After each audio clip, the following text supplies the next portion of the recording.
And our time is short here, but I want to give you an assignment that I challenge any of you to take me up on. I would be thrilled if you would try this. It'll take no time, and the students over the years who have done this, I've heard from them and they have said, thank you.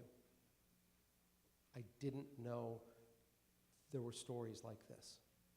I believe wholeheartedly that if you're a non-reader, that's okay. There are a lot of non-readers. 1 in 4 Americans, according to the National Endowment for the Arts, didn't read a book last year. 25% of our country. There are a lot of non-readers, but all it takes is one short story, and if you love it, you'll say, I want to read another one like that. Are there more? Well, in the case of Bradbury, there are about 500.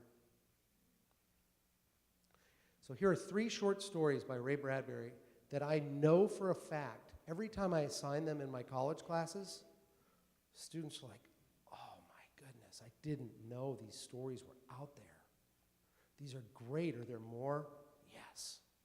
If you like Harry Potter, you'll freak out for these things. J.K. Rowling loved Ray Bradbury. First story is called The Foghorn. It's about the last dinosaur on Earth. It lives at the bottom of the sea. It's a plesiosaur, and it's lonely. And one autumn it hears the moan of a foghorn coming from a lonely lighthouse. And the plesiosaur lumbers from the depths of the ocean,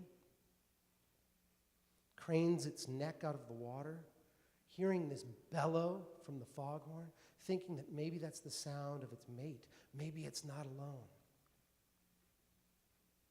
It's a story about unrequited love through the point of view of a dinosaur.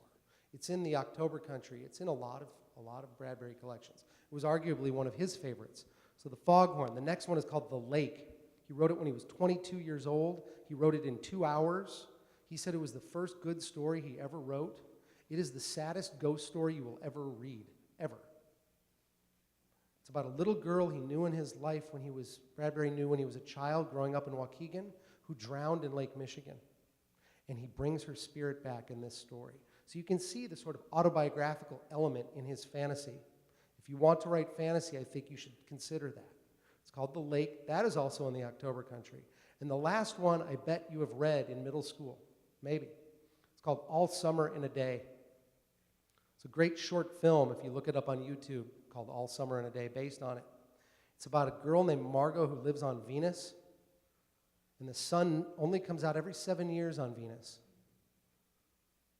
Almost like an eclipse. But she has seen the sun because she used to live on Earth when she was a child.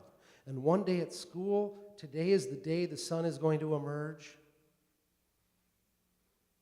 And all of her schoolmates are jealous that Margot has seen the sun.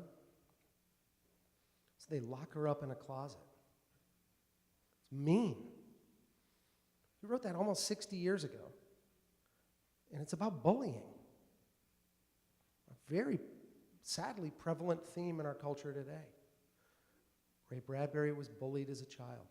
Again, goes back to the wellspring of autobiographical experience, writing from a point of emotional truth.